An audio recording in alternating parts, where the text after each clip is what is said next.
નમસ્કાર, હું તો બોલીશમાં રોનક પટેલ આપનું સ્વાગત કરું છું. હું તો બોલીશના જે સતત 1416મો એપિસોડ અને 1416મા એપિસોડના બે મુદ્દા છે. પહેલો મુદ્દો છે કલેક્ટર સામે નેતાજીનો મોરચો કેમ. જી હા, એક કલેક્ટર સામે એક પૂર્વ સાંસદે ખુલીને મોરચો માંડ્યો છે, તે પણ શાસક પક્ષના પૂર્વ સાંસદે. બીજો મુદ્દો છે શાળા કે શરાબીઓનો અડ્ડો. એક પ્રાથમિક શાળાની અંદર શરાબીઓ અને જુગારીઓએ કેવી રીતે અડ્ડો બનાવ્યો છે તેનો પર્દાફાશ કરવો છે. પરંતુ શરૂઆત કરીએ કલેક્ટર સામે નેતાજીએ માંડેલા મોરચાના મુદ્દાથી.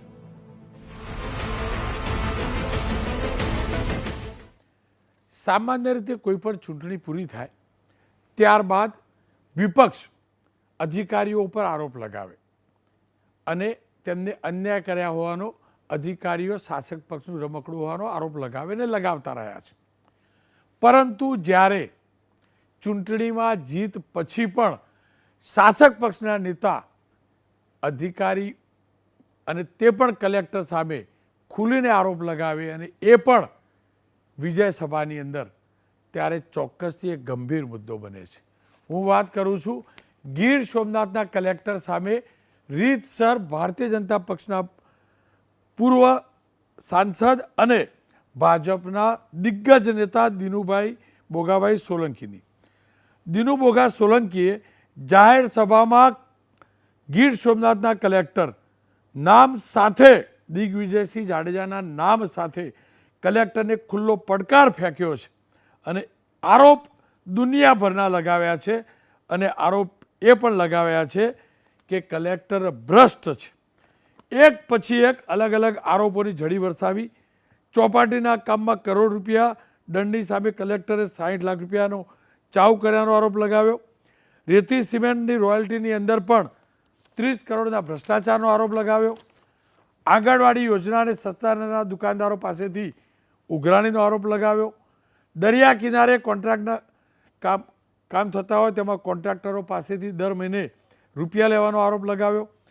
રેતી સપ્લાયરો જિલ્લાની હદમાં પ્રવેશે તેમની પાસેથી હપ્તા લેવાનો આરોપ લગાવ્યો. સસ્તા અનાજના કૌભાંડમાં 90 લાખના તોડનો આરોપ લગાવ્યો. તેલ કૌભાંડમાં કલેક્ટર વહીવટદાર મારફતે 25 લાખ રૂપિયા લીધાનો આરોપ લગાવ્યો. વેરાવળમાં સીલ પેટ્રોલ પંપ ચાલુ કરવા તોડ કરવાનો આરોપ લગાવ્યો. લીઝ અને જમીનના કામોમાં રૂપિયાના તોડનો આરોપ લગાવ્યો. કલેક્ટરનું ગેરકાયદેસર ફાર્મ હાઉસ હોવાનો આરોપ લગાવ્યો. અનેક પ્રકારના આરોપ. અને બીજો આરોપ ગંભીર એ લગાવ્યો કે હથિયારનું લાયસન્સ ગેરકાયદેસર કાઢી આપવા માટે 15 લાખ રૂપિયા કલેક્ટર લે છે. જોકે આ મુદ્દે કલેક્ટરની પ્રતિક્રિયા જાણવાનો મેં ચોક્કસથી પ્રયાસ કર્યો, પરંતુ તેમની પ્રતિક્રિયા મળી નથી. કારણ કે અમે સ્પષ્ટ માનીએ છીએ કે બંનેનો વ્યૂ જાણવો જોઈએ. દિનુભાઈએ ગઈકાલે જે કહ્યું છે ને એના અંશ જોઈ લઈએ. પહેલા આ સોમનાથ, ગીર સોમનાથ જિલ્લાના કલેક્ટર દિગ્વિજયસિંહ જાડેજા માટે અમે તપાસ કરીએ છીએ. એનાથી જે પણ કાયદાથી થતું હોય મારી પર કરે, મને વાંધો નથી. પણ હું પ્રજાનો પ્રતિનિધિ છું અને પ્રજાએ મને જીત્યો છે. મારે ચોક્કસપણે કહેવું છે કે મારે મારા ઉપર પણ જોખમ લઈને જે કરવું પડે પ્રજા માટે હું કરીશ. કેમ કે મારી લડાઈ કોઈ સામાન્ય માણસ સાથે નથી. 5000 વર્ષ પહેલા આવ્યો તો મોહમ્મદ ગઝની, વિદેશથી આવ્યો તો સોમનાથને લૂંટવા માટે. અને આજે આ આપણો આધુનિક લાયસન્સદાર લૂંટેરો હમણાં આવ્યો છે આપણા સોમનાથ જિલ્લાને લૂંટવા માટે. એ લૂંટતા હું રોકાવા માટેનું મારું સર્વસ્વ અર્પણ કરવું પડે તો હું કરી દેવાનું છું. આપ બધાને યોગ્ય લાગે તો મારા ભ્રષ્ટાચાર મુક્તિ આંદોલનમાં આપ બધા પણ જોડાજો. આવનારા દિવસોમાં હું સોમનાથ જિલ્લાને ભ્રષ્ટાચારમાંથી મુક્ત કરવા માટેનું એક આંદોલન ચલાવવાનો છું. દિનુભાઈએ અતિ ગંભીર આરોપ લગાવ્યા છે અને દિનુભાઈ સોલંકી ભારતીય જનતા પક્ષના દિગ્ગજ અને જૂની પેઢીના રાજનેતા છે. વર્ષોથી એ વિસ્તારમાં એમનો દબદબો છે. તો બીજી તરફ સોમનાથના કલેક્ટર પણ સોમનાથની અંદર ડિમોલિશન સહિતના અનેક કાર્યો કર્યા છે, એ પણ હકીકત છે. પણ શાસક પક્ષના નેતા વિજય સભાની અંદર કોંગ્રેસ પર આરોપ ન લગાવે અને કલેક્ટર પર આરોપ લગાવે અને એક નહીં 1 ડઝન જેટલા આરોપ, ત્યારે ચોક્કસથી દાળમાં કંઈક કાળું છે. કોના તરફથી કાળું છે એ સમજવું છે. આ પહેલી વાર નથી થયું. કલેક્ટરો અનેકવાર વિવાદમાં આવી ચૂક્યા છે. શ્રીમાન લાંગા ગાંધીનગરના કલેક્ટર, જમીન કૌભાંડનો વિવાદ હતો. એ જ રીતે સુરેન્દ્રનગરના તત્કાલીન કલેક્ટર હથિયારનું લાયસન્સ આપવા રૂપિયા લેતા હોવાના તેમની ઉપર આરોપ લાગ્યા હતા. એ જ રીતે સુરતના તત્કાલીન કલેક્ટર ઉપર પણ એક જમીનના રેકેટના આરોપ લાગ્યા હતા. અનેકવાર કલેક્ટરો વિવાદમાં આવે છે, પણ પહેલી વાર બન્યું છે કે શાસક પક્ષના એક દિગ્ગજ નેતાએ પોતાના જ વિસ્તારના કલેક્ટર વિરુદ્ધ ખુલ્લો મોરચો માંડ્યો છે. કાંતિભાઈ અમૃતિયા મોરબીના ધારાસભ્ય છે, લાંબી રાજકીય કારકિર્દી ધરાવે છે. ડૉક્ટર કિરીટભાઈ પટેલ પાટણના ધારાસભ્ય, કોંગ્રેસના નેતા છે. MS ગોયલ સાહેબ નિવૃત્ત એડિશનલ કલેક્ટર છે. કિરીટભાઈ, આપનાથી શરૂઆત કરીશ. હવે એવું લાગવા લાગ્યું કે જો વિધાનસભામાં ધારું સંખ્યાબળ નથી, તાલુકા પંચાયતોમાં નથી, નગરપાલિકાઓમાં તમારું નથી, પણ હવે લાગે છે કે તમારું સ્થાન આ ભારતીય જનતા પક્ષના નેતાઓ લેવા લાગ્યા છે અથવા લઈ લીધું છે. શું કારણ હોઈ શકે શાસક પક્ષના એક સાંસદ કલેક્ટર વિરુદ્ધ આવા ગંભીર આરોપ લગાવે?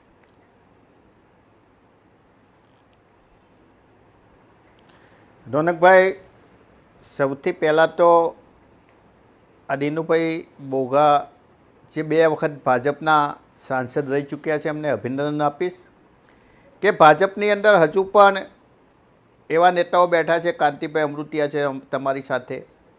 આ નેતાઓ એ હંમેશા સાચી વાત એ નિર્ભયતાથી મીડિયાની સમક્ષ એ બોલી શકે છે અને બોલવી જ જોઈએ.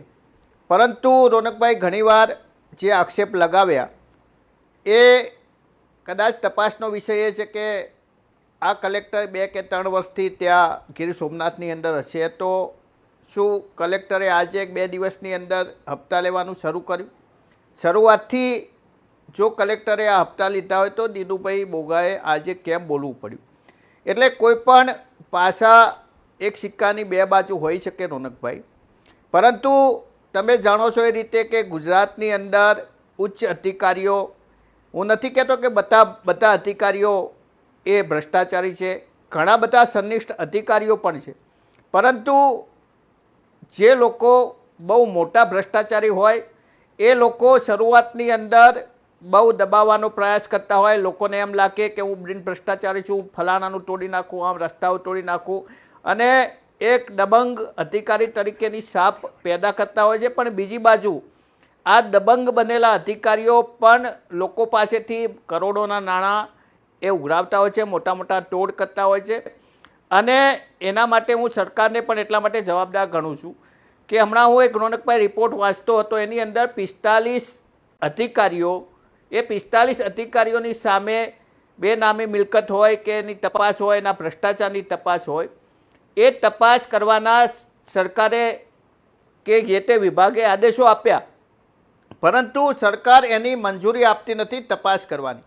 એટલે મને લાગે છે કે સૌથી પહેલાં તો સરકારે આ જે પરિપત્ર કર્યો છે કે કાયદાની અંદર જોગવાઈ કરી છે કે સરકારના કોઈ અધિકારી સામે ભ્રષ્ટાચારની તપાસ હોય અને ઉચ્ચ અધિકારી હોય, ક્લાસ 1 કે ક્લાસ 2 અધિકારી હોય, તો એના ડિપાર્ટમેન્ટ જોડેથી પરમિશન લેવાની. તો સરકાર આ પરમિશન કઈ રીતે આપવાની? મને ખબર છે કે મારો ડિપાર્ટમેન્ટ એ હું કલેક્ટર હોય કે હું DDO હોય કે હું DSP હોય, તો આ હપ્તા એ શેઠ ઉપલા સુધી પહોંચતા હોય છે. કંઈ કલેક્ટર એને કરવાના 50 લાખ રૂપિયા લે કે 10 લાખ રૂપિયા લે, એના ઘરમાં રાખવાના, એના ઉપર પણ આ બધી સિસ્ટમ હોય છે રોનકભાઈ, તમે સારી રીતે જાણો છો, ઉપર સુધી પહોંચાડવાના હોય છે. એટલે ઉપલો અધિકારી એના વિરુદ્ધમાં તપાસ કરવાના આદેશ આપવાનો જ નથી. એટલે એ દિનુભાઈ બોઘાની વાત સાચી છે કે ઘણા બધા જિલ્લાઓની અંદર કલેક્ટર કે SP કે ઉચ્ચ કક્ષાના અધિકારીઓ એ કરોડો રૂપિયાનો ભ્રષ્ટાચાર ચાલતો હોય છે. આખા ગુજરાતને ખબર છે રોનકભાઈ, આખા ગુજરાતને ખબર છે કે કોઈ પણ જિલ્લો એવો નહીં હોય કે એની અંદર એના ભાવ ચોરસ ફૂટ કે ચોરસ મીટરના ના ચાલતા હોય. કોઈ પણ જગ્યાએ એવું નહીં હોય કે રિવોલ્વરનું લાયસન્સના પૈસા ના આપવાના હોય. કોઈ પણ જગ્યાએ એવું નહીં હોય કે લીઝોની અંદર કે ભૂમાફિયાઓ પાસેથી પૈસા હપ્તા વસૂલ કરવામાં આવતા ન હોય. આજે જે રીતે બેફામ રીતે માઇનિંગ થઈ રહ્યું છે આ બધું એ માત્ર ને માત્ર ભ્રષ્ટાચારના લીધે થાય છે અને એની અંદર મોટાભાગના અધિકારીઓ સામેલ હોય છે. એટલે આ એક પૂર્વ સાંસદ છે, ભારતીય જનતા પાર્ટીના સાંસદ છે.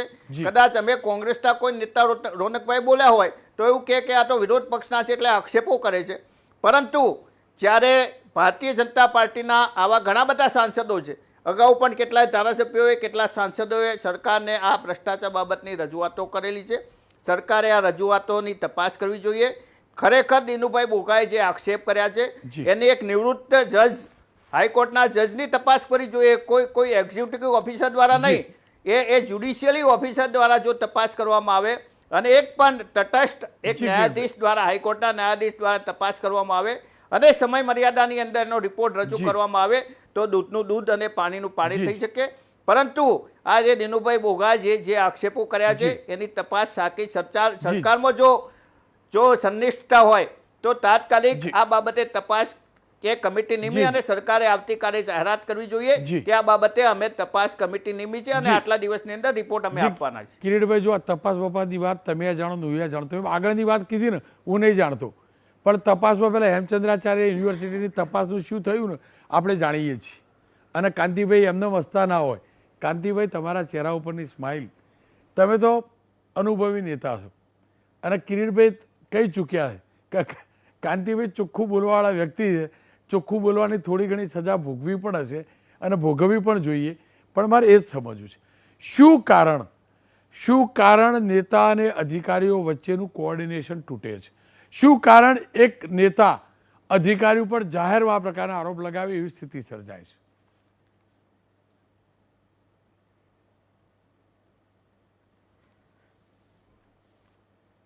કાંતિભાઈ બોલો અનુ. કાંતિભાઈ, શું કારણ કે કાંતિભાઈ શું કારણ અવાજ નથી કાંતિભાઈ શું કારણ એક નેતાએ અધિકારી ઉપર આટલા ગંભીર આરોપ લગાવવા પડ્યા હોય? શું કારણ હોઈ શકે? રોનકભાઈ, પ્રજાના પ્રતિનિધિ ચૂંટાણા પછી એની જવાબદારી હોય છે કે વિકાસના કામ સાચા થવા જોઈએ, ગુંડાગીરી હાલવી ન જોઈએ, સરકારમાં સારી રીતે રજૂઆત કડક કરવી જોઈએ. અને મને જાત અનુભવ છે કે મારા જાહેર જીવનમાં 40 વર્ષમાં ઘણીવાર કડક રજૂઆત કરી. આ દેશના વડાપ્રધાન મુરબ્બી નરેન્દ્રભાઈ હતા ત્યારે પણ આ જે વાત કરી જે દિનુભાઈએ, એમાં બે વસ્તુ મુદ્દો છે કે તાલુકા સંકલન હોય એમાં દૂધને દૂધ પાણી થઈ જાય. ઘણા બધા અધિકારી નિષ્ઠાવાન છે. મારા જાહેર જીવનમાં ઘણા અધિકારી 6 કલાકના 12 કલાક કામ કરે છે. પણ કહેવત છે ને કે અમુક અધિકારી એવા હોય એને વધારે આપણે ધ્યાન દેતા હોય. પણ મને એટલી ખબર પડે એક જાહેર જીવનમાં કે તમારો ચૂંટાયેલો પ્રતિનિધિ સારી રીતે કામ કરતો હોય તો તાલુકાના સંકલનમાં નિષ્ઠાથી કામ થાય, ક્વોલિટી કામ થાય, એ પણ કરી આપો. પછી બાદમાં આવે જિલ્લાની સંકલન, દર મહિને હોય. જિલ્લાની સંકલનમાં તમે તમારો અવાજ ઉઠાવો તો કોઈ પણ પાર્ટી હોય, ભારતીય જનતા પાર્ટી હોય તો ભલે કોંગ્રેસ હોય, એને કોઈ દિવસ કોઈ રોકતા નથી. અને મને જાત અનુભવ છે કે આ દેશના વડાપ્રધાન મુરબ્બી નરેન્દ્રભાઈ બને ત્યાં સુધી ચોખ્ખો વહીવટ, સારો વહીવટ કરવા માટે એનું જે પ્લાનિંગ છે. માનો કે હમણાં જની વાત કરું તાજેતરમાં કે ખેડૂતને પૂર હોનારતમાં નુકસાન થયું તો 700 કરોડ રૂપિયા આપ્યા ગુજરાતમાં, સીધા ડાયરેક્ટ ખેડૂતમાં આપી દીધા. પછી વાત છે કરી કે ભ્રષ્ટાચાર, કામમાં ભ્રષ્ટાચાર. હું 1985માં તાલુકા પંચાયતનો ચેરમેન થયો ત્યારે માનો ટેન્કર હારે તો એમાં ભ્રષ્ટાચાર, સામા એમાં લાગત ભ્રષ્ટાચાર 85માં પણ મેં જોયો હતો. 85માં અમારા ધારાસભ્ય વલ્લભભાઈ હતા, કોંગ્રેસના ધારાસભ્ય, હું ભાજપનું, મેં 2,500 રૂપિયા પાછા 85માં એક ટીડીઓને પાછા દેવરાવ્યા હતા. પણ આ જે સિસ્ટમ લાવવામાં ભૂપેન્દ્રભાઈને હું અભિનંદન દઉં કે માનો કે કોન્ટ્રાક્ટ આપ્યો તો એની ગેરંટી કરી નાખી, 5 વર્ષની ગેરંટી, રોડ તૂટે તો એને રિપેર કરવો. એટલે આ બધી સિસ્ટમ લાવે જ છે ભારતીય જનતા પાર્ટી. અને એને કઈ રીતે, માનો કે હમણાં વાત કરી બિનખેતીમાં, તો બિનખેતીમાં ઓનલાઈન અરજી કરવાની છે. ઓનલાઈન અરજી કરી અને બિનખેતીવાળાને થોડીક ધીરજ રાખવી જોઈએ. એને માનો કે એટલા દિવસમાં બિનખેતી ન કરે તો ઓટોમેટિક થઈ જવાની છે. પણ બીજું મને એટલી ખબર છે કે ભ્રષ્ટાચાર દૂર કરવો હોય તો પહેલાં આપણે રાજકારણમાં સારા રીતે નિષ્ઠાથી કામ કરી અધિકારી જે સારા છે એને સારાને આપણે પ્રમોટ કરી, નબળા છે એને આપણી મિટિંગમાં એને નબળા અધિકારીને નો ડાઉટ કહેવાય, નો કહેવાય એવું નહીં, કહેવાય, પણ સારા અધિકારી કામ કરતા હોય એને તમારે ઉપસાવવા જોઈએ, નબળા અધિકારી હોય એને તમારે રોકવા જોઈએ. અને આ બે સિસ્ટમથી જો આપણે હાલતા હોય તો મને મારા જાહેર જીવનમાં 40 વર્ષમાં, આજે 30 વર્ષથી હું ધારાસભ્ય છું, 7મી વાર લડ્યો, મને મારા કોઈ નેતાએ એક દી પણ બોલાવીને એમ નથી કીધું કે આ તમે ખોટું કરો છો. કારણ કે હું જ ચોખ્ખો હોઉં, હું જ નિષ્ઠાવાન કામ કરતો હોય, ક્વોલિટી કામ કરતો હોય. હમણાં જની વાત કરું કે વારંવાર આપણે જાતા કે R&Bની ચર્ચા કરતા હતા, તમારા હારે પણ ચાર્જ કરી હતી.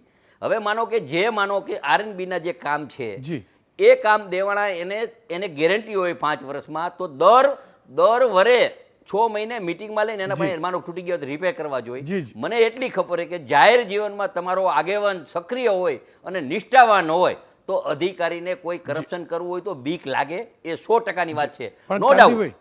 લાયસન્સ લેવા માટે અત્યારે લાઈનમાં જ મારે માનો મોરબીમાં જ હમણાં 200 જણા અરજી કરી હતી, અમે લાયસન્સ દેતા જ નથી મોરબીમાં. 2 વર્ષથી અમે નક્કી કર્યું લાયસન્સ દેવું જ નથી. લાયસન્સ લઈ અને લાયસન્સ વેપારીને ક્યાં જરૂર છે? પણ કાંતિભાઈ વેપારીને કોણ? આ ગુજરાતમાં લાયસન્સની જરૂર જ નથી રોનકભાઈ. આ ગુજરાતમાં કોઈ એવા ભો માફિયા દાદાગીરી પૈસા પડાવે એવું નથી, કોઈ એવા લુખા તત્વો નથી. લુખા તત્વો હોય તો એ રાજકીય માણસથી બીવા જ હોય, એટલી મને ખબર પડે. કાંતિભાઈ જુઓ, લાયસન્સ તો ક્યાં દેવાની વાત આવે?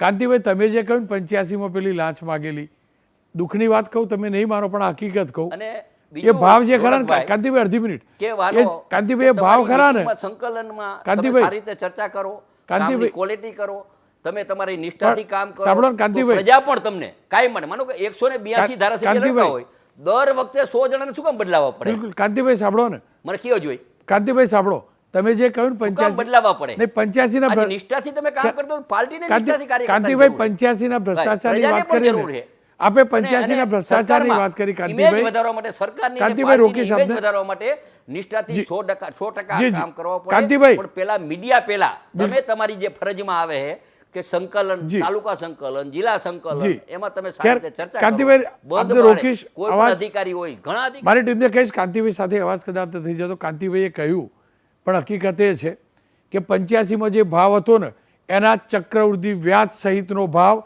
આજે પણ એનેમાં ચાલે છે. ઓનલાઈન થયું છતાંય છેલ્લા દિવસે ક્વેરી કાઢીને ફાઇલ પાછી કરવાની. બંદૂકની લાયસન્સની વાત કિરીટભાઈની પૂર્ણતઃ સાચી, મહદ અંશે સાચી.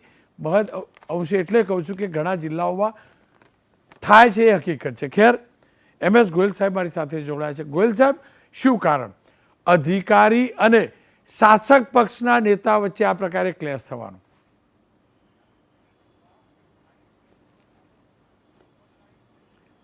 મને તો એટલું લાગે છે આમાં. જી સર. હા, મને તો એવું લાગે છે કે આમાં જે એમણે ડિમોલેશનની કામગીરી કરી, જે દબાણો દૂર કરાવવાની કામગીરી, કડકાઈ કરી, એની અસર એમ જે આક્ષેપ કરનાર વ્યક્તિ છે એને પોતાને પણ થઈ છે એવું એમના શબ્દોમાં એમણે બોલેલા છે. એનાથી એવું લાગે છે. પરંતુ ભ્રષ્ટાચાર બી સાથે સાથે ચલાવી ન લેવાય. જે રીતના આક્ષેપો કર્યા છે એ આક્ષેપો જે છે એ બહુ ગંભીર છે, ગંભીર પ્રકારના આક્ષેપો કર્યા છે. પણ બીજી વાત એ પણ છે કે કોઈ બોલ્ડ અધિકારી છે, જો એના વિરુદ્ધમાં આવી રીતે અચાનક આવીને કોઈ શાસક પક્ષના નેતા એવી રીતે કરવા માંડશે, હવે જેમ માન્ય અમૃતભાઈ સાહેબે કહ્યું કે ભાઈ આ બધી વસ્તુઓ એકદમ થોડી આવી ગઈ છે સંકલનોમાં, આમાં તેમાં બધે ક્યાંય આવીને એકદમ વિજય મંચ ઉપર આવી ગઈ બધી બાબતો. એટલે આ બાબતની અંદર બંને પક્ષની વસ્તુ છે એ જોવા જેવી છે. અને આના લીધે તો એવું બી બને કે અધિકારી કામ કરતા હોય, જે બોલ્ડલી કામ કરતા હોય, એ કોઈ પ્રતિષ્ઠિત કે પ્રતિભાશાળી અથવા તો જેને કહેવાય ને કે પ્રભાવવાળા વ્યક્તિ દ્વારા આવા આક્ષેપો કરવામાં આવે તો ઘણી વખત સાચી કામગીરી કરનારા અધિકારીઓ છે દબાઈ જશે અને એક પ્રકારનું બ્લેકમેલ જેવી સ્થિતિ ઊભી થશે. તો સરકારે આ બાબતની અંદર સાચી બાબતો શું છે શું નથી એની અંદર જઈ ઊંડાણપૂર્વક અને જોવું જોઈએ. સાચી સ્થિતિ એવી હોવી જોઈએ કે આવા આક્ષેપોના કોઈ ચાન્સ ન હોવા જોઈએ અને આક્ષેપ કરનાર જે છે એને શું પ્રોબ્લેમ છે એ પણ જોવાની જરૂર છે. અને એની પાછળનું એમણે પોતે એમના ભાષણમાં કહ્યું છે કે ભલે મારું દબાણ ગમે એટલું હોય કે ગમે તે હોય, મારા છોકરાઓ જે છે એને શાંતિ થઈ જશે, જે હોય તોડી પાડે. એટલે આ બધી વસ્તુઓ છે એ ફ્રસ્ટ્રેશન બતાવે છે. એટલે ફ્રસ્ટ્રેશન પાછળના કારણો જો એમણે કલેક્ટર સારી, મને ખબર નથી શું શું કામગીરી કરી, કારણ કે સો ફાર છું ને હું રિટાયર થયાને પણ ઘણો ટાઈમ થઈ ગયો છે, પણ જે એમની વાતચીતનો લેજો ને જે રીતનું છે એ રીતની અંદર કલેક્ટરે બી ઘણું કામ કર્યું છે, એ બાબતની પણ નોંધ લેવી જોઈએ. જેમ તમે બી અત્યારે બતાવી રહ્યા છો આમાં કે ભાઈ ડિમોલેશન કરાવ્યા છે, બીજા બધા કડક કામગીરીઓ કરી છે, તો એની બી તો એ હોવી જોઈએ ને એમ. જી ગોયલ સાહેબ, અને આ બાબતની તપાસ તો થવી જ જોઈએ. બિલકુલ. અને જો દોષિત હોય એને સજા થવી જોઈએ, એની ના નથી, પણ આવી રીતના દબાણો ઊભા થાય છે એને બી રોકવા જોઈએ સરકારે, અથવા તો એ થવું જોઈએ. ગોયલ સાહેબ, આપનો ખૂબ ખૂબ આભાર. કિરીટભાઈ, ફરી એકવાર આપની પાસે આવીશ. હું જે સવાલનો જવાબ શોધી રહ્યો છું હજી મળતો નથી. શું કારણ અધિકારીઓ અને નેતાઓ વચ્ચે ક્લેશ થાય છે? નેતાઓ ખોટું કામ કરાવવા માગે છે અને અધિકારી કરતા નથી એટલે થાય છે? અધિકારીઓ મનમરજી કામ કરે છે અને નેતાઓની જેન્યુઇન વાત સાંભળતા નથી એટલે થાય છે? કારણ શું?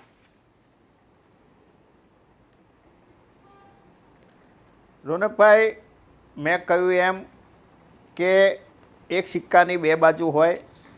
ઘણા બધા અધિકારીઓ એ સંનિષ્ઠ હોય છે અને ઘણા બધા લોકનેતાઓ પણ સંનિષ્ઠ હોય છે, પરંતુ ઘણીવાર આ ક્લેશ થવાના ઘણા બધા કારણો હોય છે. એની અંદર ઘણીવાર ઈગોનો પ્રશ્ન આવી જાય છે.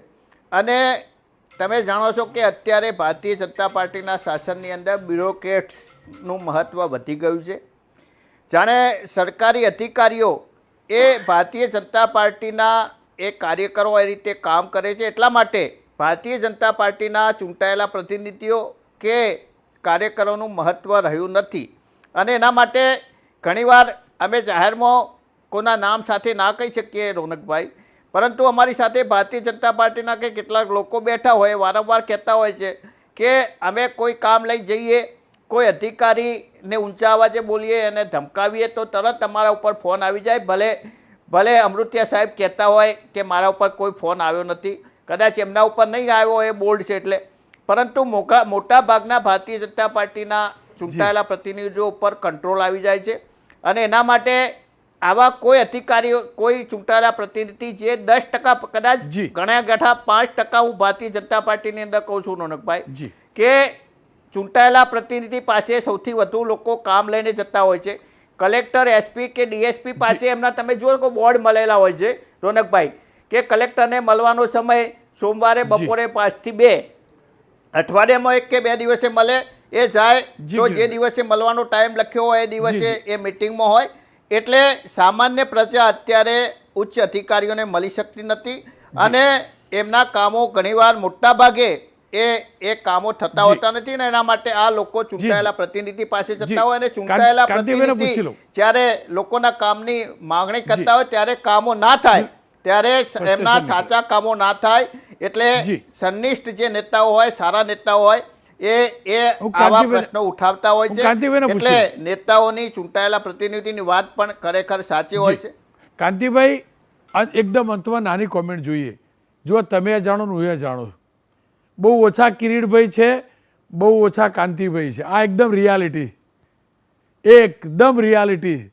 અને દેશી ભાષામાં કહું ને તો તમે ક્યાંય કોઈની શરમ રાખતા નથી અને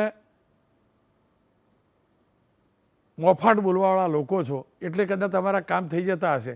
પણ એ તો કાંતિભાઈ હકીકત છે. ઘણા લોકો આવું કે મંત્રી કેમ તો એ કામ ના થાય અને કોઈક વહીવટીઓ લઈને જાય ને તો અધિકારી ફાઇલ ક્લિયર કરી દે. અને આવું થતું હોય તો પછી નેતાનું ફ્રસ્ટ્રેશન તો નીકળે ને. હું જુનાગઢ પૂરતી વાત નહીં કરતો કાંતિભાઈ. રોનકભાઈ, કામ 100% તમારા થાય, પણ કામની સિસ્ટમ હોય. પહેલાં તો કામ કરવા માટે આપણી જવાબદારી છે કે પ્રજા માટે કામ કરવાના છે. જો પ્રજા માટે કામ કરશી તો મને એવું લાગે કે પ્રજા માટે કામ 100% થવાના છે. પછી માનો કે હરોજ ઉઠી રાજકીય રીતે ચૂંટાણા પછી પોતાના જ કામ કરવા, પોતા માટે કાંઈક લાભ લેવો, તો મને એવું લાગે કે લાંબા ગાળે એની ઇમેજ રહેતી નથી. મેં મારા જાહેરજીમાં ઘણીવાર કહું કે પ્રજાના કામ કરવા માટે કોઈ દી મને તકલીફ નથી પડી ભાઈ. નો ડાઉટ કામની સિસ્ટમ હોય, માનો કે બદલી કરાવી હોય તો વર્ષમાં 2 વાર થાય ભાઈ. બીજું, સાચા કામ લઈને જાઓ તો 100% અધિકારી પણ કરતા હોય, મંત્રી પણ કરતા હોય જી. અને બીજું કામ કરવાની તમારી સિસ્ટમ હોવી જોઈએ. અધિકારી પાસે જઈને તમે બેસી જાઓ જી. તો અધિકારી કામ કરે, મિટિંગમાં તમે સંકલનમાં ચર્ચા કરો તો એ કામ થાય, કામ થતું હોય એને તમે ચેક કરો, જી. સારું કામ કરાવો. આપણી આજુબાજુમાં ખોટા માણા ન હોય એટલે તમારી ઇમેજ વધે ને તમારા સાચા કામ. જી કાંતિભાઈ, પણ હરોજ ઉઠીને ચૂંટાણા પછી એક જ મુદ્દો જી. હોય કે હાંજ પડે અને ખોટા કામ કરવા હોય તો એ અધિકારી જી. ક્યાંથી કરે? કાંતિભાઈ, કિરીટભાઈ, આ બંનેનો આભાર. જો કે મને આ ખબર નહોતી કે નેતાઓ સાંજ પડે ને રોજ ખોટા કામનું વિચારે. કાંતિભાઈએ કહ્યું કદાચ નેતાઓ આવું કરતા હશે, અધિકારીઓ પણ કરતા હશે, પણ હકીકત એ છે અધિકારી અને જનપ્રતિનિધિ ગાડાના બંને પૈડા છે. તકલીફ ત્યાં છે બંને પૈડાની બેરિંગો ભરડાઈ ચૂકી છે. બરાબરની સર્વિસની જરૂર છે, બરાબરની સર્વિસની જરૂર છે. જુનાગઢની વાત એકચ્યુઅલી શું છે ગીર સોમનાથથી હું નથી જાણતો. ત્યાં સામે બંને આવ્યા છે, એ હકીકત છે, એ હકીકત છે. અને બંને એક કલેક્ટર તરીકે પણ પોતે દબંગ છે, તો નેતા તરીકે પણ દિનુભાઈની જબરજસ્ત પ્રતિષ્ઠા પણ છે અને દિનુભાઈનું વર્ચસ્વ છે એ પણ માનવું પડશે. આશા રાખું તલસ્પર્શી તપાસ આવા કેસમાં થવી જોઈએ, તલસ્પર્શી તપાસ થવી જોઈએ, કોઈ પણ પ્રકારના બાયસ સિવાય.